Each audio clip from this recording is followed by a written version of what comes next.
ఓం గం గణపతయే నమః. ఓం శ్రీమాత్రే నమః. వీక్షించేటటువంటి ప్రేక్షకులందరికీ కూడా ఆదిత్యాది నవగ్రహ దేవతల యొక్క అనుగ్రహము, పార్వతీ పరమేశ్వరుల యొక్క అనుగ్రహము కలుగ్గాక. ఓం వక్రతుండ మహాకాయం కోటి సూర్య సమప్రభం నిర్విఘ్నం కురు మే దేవ సర్వకార్యేషు సర్వదా. ఓం సర్వమంగళ మాంగళ్యే శివే సర్వార్థ సాధికే శరణ్యే త్రయంబికే దేవి నారాయణి నమోస్తుతే. శ్రీ లక్ష్మీ గణపతయే నమః. ఇప్పుడు మనకి సెప్టెంబర్ 1 నుండి సెప్టెంబర్ 30 వరకు ఈ మాస ఫలితాలు. ముఖ్యంగా ఈ సెప్టెంబర్ మాసంలో మనకి అంతకుముందే గణపతి నవరాత్రులు ప్రారంభమైనవి. ఈ సెప్టెంబర్ 6వ తేదీన మరి స్వామివారి యొక్క నిమజ్జన కార్యక్రమాలు పూర్తవుతున్నాయి. 7వ తేదీన మనకి రాహుగ్రస్త సంపూర్ణ చంద్రగ్రహణము రాత్రిపూట ఒక 3:30 గంటలు సంభవిస్తోంది.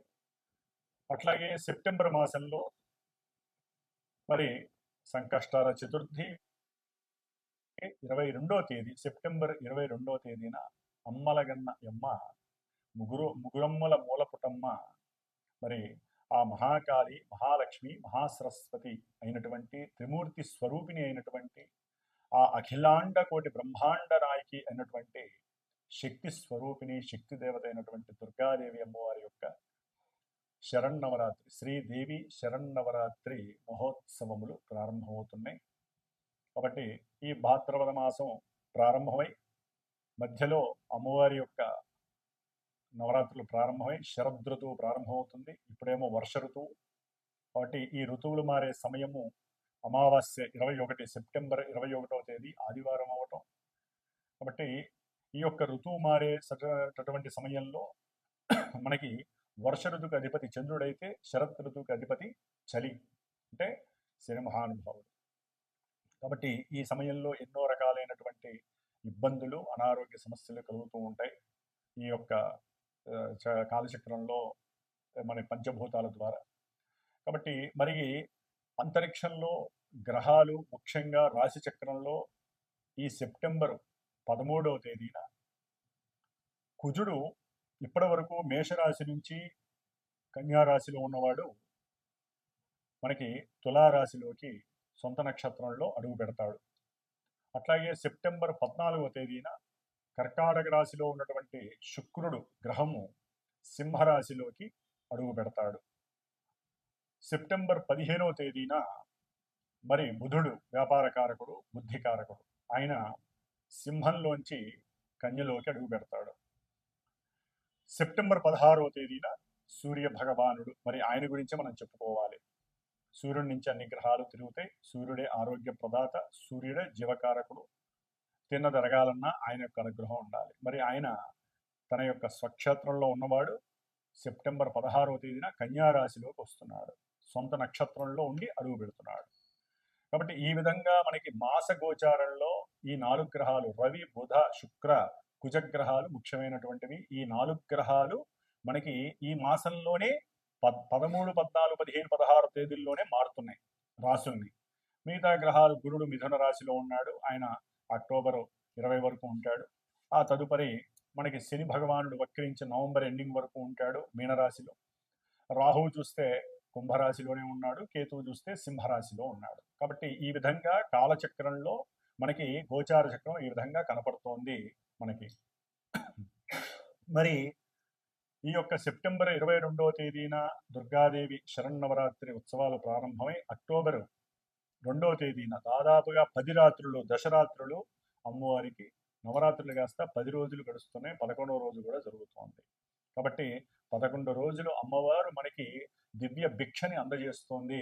అమ్మవారిని స్తుతించటానికి, అమ్మవారి అలంకరణలో చూడటానికి, అమ్మవారి యొక్క నామస్మరణలో మన నోటితో ఉచ్చరించటానికి యజ్ఞ యాగాదులు, పూజలు, పునస్కారాలు, ప్రసాద నివేదనలు, ఇట్లా అమ్మవారికి సమర్పించేటటువంటి అన్నీ కూడా మళ్ళీ మనకి అమ్మవారు మనకి ఇచ్చేటటువంటి యోగ్యకరమైనటువంటి కాలాలు ఈ సెప్టెంబర్ మాసంలో మనకి 11 రోజులు అక్టోబర్ 2 వరకు నడుస్తుంది. కాబట్టి ఆ అమ్మవారి యొక్క దివ్య మంగళ స్వరూపము, ఆవిడ యొక్క దివ్య అనుగ్రహము ప్రపంచానికి, అట్లాగే భూలోకం మొత్తానికి, అంతరిక్షంలో ఉన్న గ్రహాలన్నిటికీ ఆవిడ యొక్క శక్తి ప్రసాదింపబడి మనందరి చేత పూజలు అందుకున్నటువంటి అమ్మవారు మళ్ళీ మనకి జ్ఞానభిక్షని, మోక్షభిక్షని, ఇక్కడ భూమి మీద మనం బతకడానికి కావలసినటువంటి అన్ని రకాలైనటువంటి భిక్షలని అందజేయాలని కోరుకుంటూ, అందరినీ ఆశీర్వదిస్తూ, ఈ సెప్టెంబర్ మాసంలో ఏ రాశుల వారికి ఏ విధమైనటువంటి ఫలితాలు గోచరిస్తున్నాయి, మేషరాశి నుంచి మీనరాశి వరకు ఏ ఫలితాలు వీరికి లభిస్తున్నాయి అనేటటువంటి విషయాన్ని మనం ఇప్పుడు తెలియజేద్దాము. మందికి ఇబ్బందులు ఎదురైనా కూడా వాళ్ళు అనుకున్నది నెరవేర్చుకోవడానికి దేనికైనా తెగించి ముందుకు వెళతారు. దీంట్లోనే ఇలా వెళ్ళేటప్పుడే తులారాశి వారికి వీళ్ళ అభీష్టాలు నెరవేర్చుకుంటూ కొంత మానసికంగా కూడా భయపడి బాధపడే అవకాశం ఉంటుంది. కొన్ని చోట్ల వీరు తమ యొక్క వ్యక్తిత్వాన్ని కోల్పోయే పరిస్థితి కూడా కలిగే అవకాశం ఉంటుంది. డబ్బు గురించి కావచ్చు, వ్యక్తిత్వం గురించి వృత్తి గురించి కావచ్చు, ఉద్యోగం గురించి కావచ్చు. అట్లాగే కుజుడు సెప్టెంబర్ 12 వరకు కూడా కుజుడు 12వ స్థానంలో ఉండి వీరిని నానా విధంగా ఆర్థికంగా నష్టము, సంఘంలో కీర్తి ప్రతిష్టల్లో లోపము, అనుకున్నది జరగకపోవటము, బాధలు పడటం, డిసప్పాయింట్మెంట్, వృత్తిలో డిసప్పాయింట్మెంట్స్ ఇవన్నీ చేశాడు. 13వ తేదీ నుండి కూడా ఈ కుజుడు జన్మరాశిలోకి రావటం వలన కొంత స్వయంకృత అపరాధంతో ధనాన్ని కోల్పోయే అవకాశము, లేకపోతే కొంత ధనాన్ని వీరికి ఉన్నటువంటి కొన్ని బాకీల నిమిత్తము నెరవేర్చే శక్తి కూడా లభించే అవకాశం ఉంటుంది. ఆరోగ్య విషయంలో కొంత వీరు జాగ్రత్త పడాలి. భార్యాభర్తల మధ్య ఈ కుజుడు ఇక్కడ ఉండటం మహాదోషం కాబట్టి కుజగ్రహ దోషం అనేటటువంటిది భార్యాభర్తల మధ్య కొంత తెగదెంపులు తెచ్చే అవకాశము ఎక్కువగా ఉండే అవకాశం ఉంటుంది. ముఖ్యంగా మూత్రపిండాల వ్యాధి కానివ్వండి, లేకపోతే మూత్రాశయ వ్యాధులతో బాధపడేవాళ్ళు, గర్భాశయ బాధలు పడేటటువంటి వాళ్ళకి కుజుడికి రావడం ద్వారా రక్తస్రావాలు జరగటము, లేకపోతే వాహనాలకు సంబంధించినటువంటి ప్రమాదాలు జరగటము, ఇలాంటివి జరిగే అవకాశం ఉంటుంది. కోర్టుల్లో లేకపోతే పోలీస్ స్టేషన్లలో వీళ్ళు పెద్దగా అరవటము, లేకపోతే నేను తప్పు చేయలేదు అనే భావన అవతల వాళ్ళకి తెలియాలని చెప్పి ఇంకా కొంచెం ముందుకు వెళ్ళటము మూర్ఖత్వంతో, వీటి వలన కూడా వీళ్ళకి సమస్యలు కలిగే అవకాశము ఈ యొక్క తులారాశి వారికి ఉంటుంది.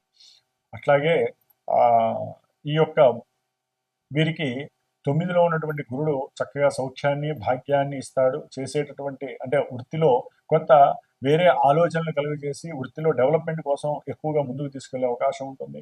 6లో ఉన్నటువంటి వక్రత్వపు శని వీరికి చేసే ఉద్యోగాలు ఎందుకు కొంత ఇప్పుడు కొంచెం డల్గా ఉన్నా కూడా ఆఫ్టర్ 1 మంత్ 1.5 మంత్ తర్వాత అనుకూలమైన పరిస్థితులు ఇస్తున్నాడు. 5లో ఉన్నటువంటి రాహు వలన సంతానపరమైనటువంటి సమస్యలు కలిగే అవకాశం ఉంటుంది. సంతాన ప్రతిబంధకాలు కలుగుతాయి. షేర్స్లో కొంత లాభం వస్తుంది అనుకుంటారు, కానీ ఎక్కడో కొంత వీరికి ఉన్నటువంటి భ్రాంతి, వీరికి ఉన్నటువంటి భయం వలన అవి ఆలస్యం అవడం లేకపోతే చెడిపోవడం వ్యవహారం జరుగుతుంది. కాబట్టి ముఖ్యంగా వీరు ఆదిత్య హృదయాన్ని, విష్ణు సహస్రనామాన్ని పారాయణ చేయండి. ఇంకేం అవసరం లేదు. మీరు అనుకున్న ప్రతి కార్యక్రమం జరుగుతుంది. అవసరమైతే కుజగ్రహానికి సంబంధించినటువంటి దానము, కందిపప్పుని చక్కగా ఒక 7 వారాలు దానం చేయండి వీళ్ళు బ్రాహ్మడికి, లేదా కుజగ్రహ జపం చేయించుకొని సుబ్రహ్మణ్య అష్టోత్తరాన్ని మీరు నిత్యము పారాయణ చేయండి. అంతా శుభమే జరుగుతుంది. ఓం దుర్గాయే నమః. వీక్షించేటటువంటి ప్రేక్షకులందరికీ కూడా ఒక చిన్న గమనిక. గోచార ఫలితాలని 100% మీరు బేరీజ్ వేసుకోకండి. మన జన్మజాతకాలు మనం పుట్టిన సమయానుకూలత్వంతో గ్రహస్థితులను బట్టి మన జీవితము దశలు అంతర్దశల పరంగా నడుస్తూ ఉంటుంది.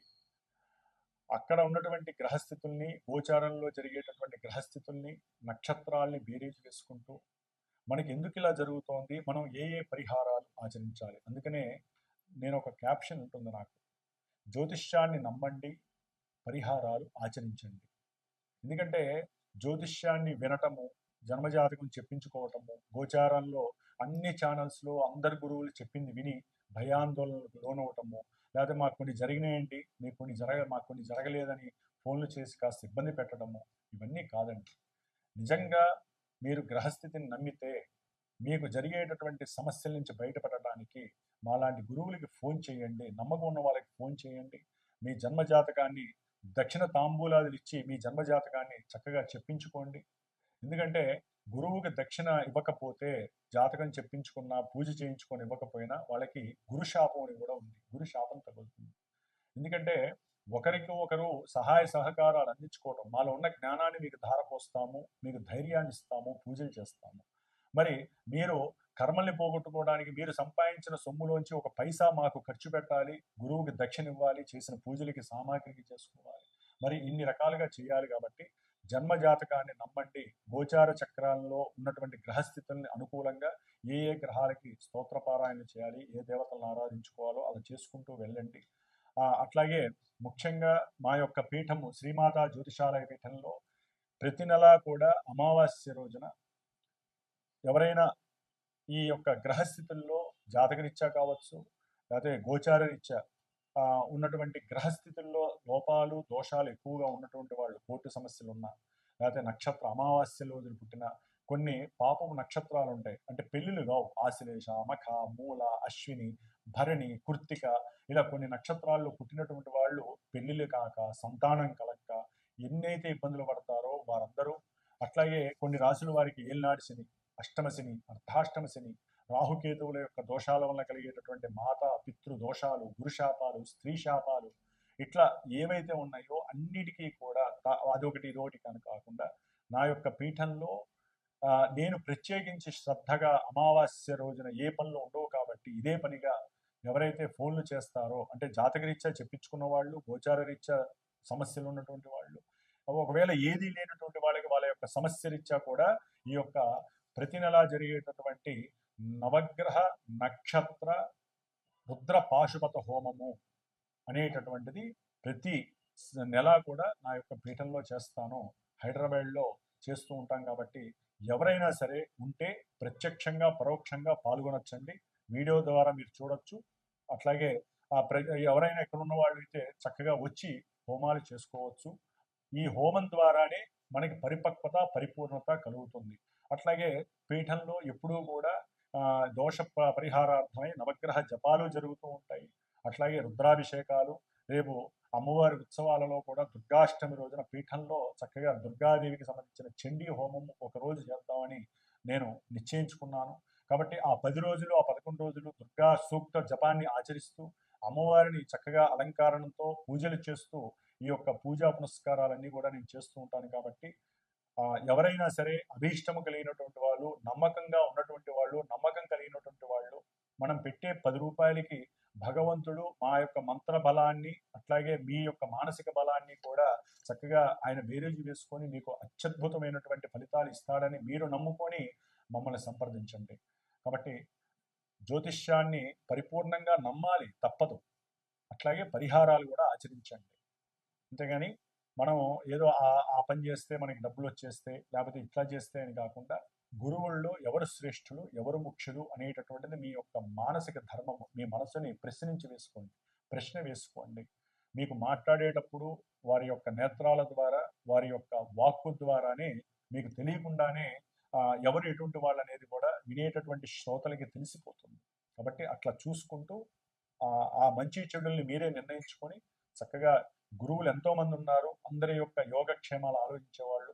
ఒక గురువు ఇంకో గురువుని ఎవరిని కూడా దయచేసి ఆక్షేపించకండి. వాళ్ళట్లా వీళ్ళిట్లా అని కూడా మనం మాట్లాడకూడదు. ఎందుకంటే ఎవరి బ్రతుకు తెరువు కోసం వాళ్ళు బతుకుతూ, ప్రతి గురువు కూడా ఎంతో కొంత నాలెడ్జ్ని పెట్టుకొని 10 మంది బాగుండాలని చేస్తూ ఉంటారు, చెప్తూ ఉంటారు. కాబట్టి అందరినీ గౌరవిద్దాం, అందరిలో మనం కూడా ఉందాము. అట్లాగే అందరూ బాగుండాలని కోరుకుంటూ, అందులో మనం కూడా బాగుండాలని కోరుకుంటూ, ఆ అమ్మవారు శ్రీమాత యొక్క అనుగ్రహం అందరికీ కూడా సమానంగా అందాలని ఆకాంక్షిస్తూ, ఆశీర్వదిస్తూ, ఓం నమః శివాయ, ఓం దుమ్ దుర్గాయ నమః.